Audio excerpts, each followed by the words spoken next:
Ya. Kalau belum melamin ini, Anak bunyi mana anak yang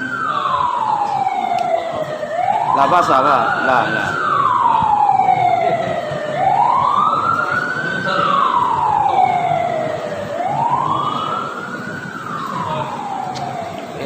Nah, boleh nyau, nyuai. Lepas ada depan, ada krek. Anda apa? Ya. Oh, ya sobat. Oh, tahu.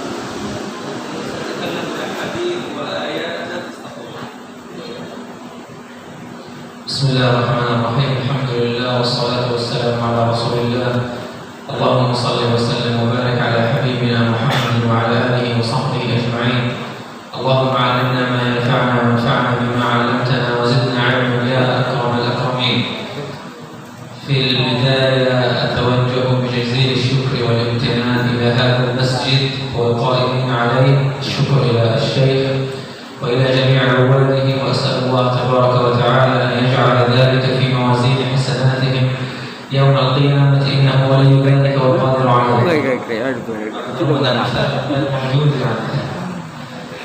فلسطين أيها الكرام هي أرض مباركة مقدسة، الله سبحانه وتعالى بارك فيها. يقول الله تبارك وتعالى: سبحان الذي أسرى بعبده ليلا من المسجد الحرام إلى المسجد الأقصى الذي باركنا حوله لنريه من آياتنا إنه هو السميع البصير. والمسجد الأقصى وفلسطين الله تبارك وتعالى أقسم بها في القرآن قسم. يقول الله تبارك وتعالى: بسم الله الرحمن الرحيم والتين والزيتون. المقصود بهذه الآية هي أرض فلسطين، والمسجد الأقصى هو أولى القبلتين. محمد صلى الله عليه وسلم صلى قبل المسجد الأقصى 16 أو 17 شهرا قبل أن يأمره الله تبارك وتعالى فيغير القبلة من المسجد الأقصى إلى المسجد الحرام. وكذلك فإن المسجد الأقصى هو ثاني مسجد أسس على الأرض، ثاني مسجد وضع على الأرض. فعن أبي ذر رضي الله عنه أنه سأل النبي صلى الله عليه وسلم فقال: يا رسول الله، أي مسجد وضع على الأرض أولا؟ فقال: المسجد الحرام. قال: ثم أي؟ قال: المسجد الأقصى. قال: كم بينهما وقت؟ قال: 40 سنة. وحبيبنا محمد صلى الله عليه وسلم أوصانا بأن نذهب إلى المسجد الأقصى.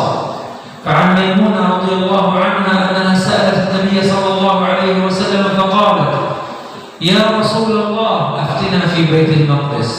فقال صلى الله عليه وسلم: أرض المحشر والمنشر، ائتوه فصلوا فيه، فإن صلاة فيه ك1000 صلاة مما سواه. الصلاة في المسجد الأقصى ليست كأي صلاة في باقي المساجد، بل هي ك1000 صلاة مما سواه. تقول ميمونة: يا رسول الله، إذا لم نقدر، إذا لم نتحمل، إذا لم نستطع أن نذهب إلى المسجد الأقصى ماذا نفعل؟ قال: فليهدى إليه زيت ليضاء في قناديله، فإن من أهدى إليه كان كمن صلى فيه، أو كما قال صلى الله عليه وسلم. وفلسطين أيها الكرام تتعرض منذ سنوات عديدة إلى ظلم وقهر واضطهاد من الاحتلال الإسرائيلي، والأمثلة كثيرة، ولعل مثال ما يحدث في القدس الشريف، هذه الأرض المقدسة، من تهجير لأهلها ومصادرة لممتلكاتهم ومضايقة عليهم في أرزاقهم وتهجيرهم من أرضهم. نسأل الله تبارك وتعالى أن يدحر كيد العدو. هم ماذا يريدون أيها الكرام؟ يريدون أن يجعلوا كل المسلمين المتواجدين في المسجد الأقصى يخرجوا، ولكن هذا لم يحدث بإذن الله عز وجل، ما دام أن هناك شعب مرابط في تلك الأرض ثابت على أرضه، وما دام أن هنالك شعوبا خلف هذا الشعب تساند الشعب الفلسطيني وتثبته على أرضه وتساندهم لن يحصل لهم ما يريدون. في النهاية ما هو واجب تجاه فلسطين والمسجد الأقصى؟ أولا أن تبقى هذه القضية دائما في قلبي. بعض الناس يظن خطأ أن الأقصى للفلسطينيين، بعض الناس يظن خطأ أن الأقصى لفئة معينة من الناس. المسجد الأقصى لكل المسلمين، المسجد الأقصى لكافة المسلمين على وجه الأرض. والله تبارك وتعالى لن يسأل الفلسطينيين وحدهم ماذا قدمتم وماذا فعلتم، سوف يسأل كافة المسلمين ماذا قدمتم وماذا فعلتم. ثانيا يجب أن نعلم أطفالنا، أبناءنا، أولادنا، بناتنا الصغار حب المسجد الأقصى، كما نعلمهم الصيام والصلاة وقراءة القرآن، أيضا نعلمهم حب المسجد الأقصى، لأن الأقصى جزء أصيل من عقيدتنا في الإسلام.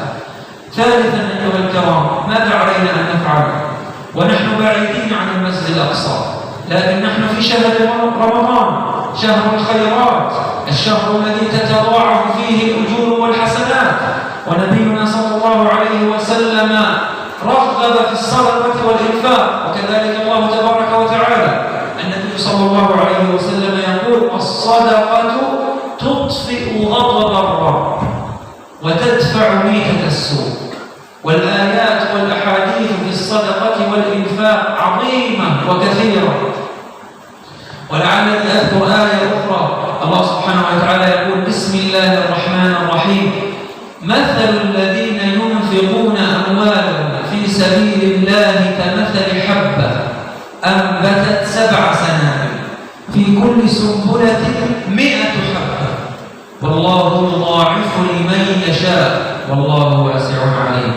لذلك أخيرا أيها الكرام، أسأل الله تبارك وتعالى أن يحفظكم وأن يدفع عن بلادكم الوباء والبلاء وأن يبارك فيكم وفي أزواجكم. أقول ما تسمعون وأستغفر الله العظيم لي ولكم فاستغفروه. والسلام عليكم ورحمة الله تعالى وبركاته.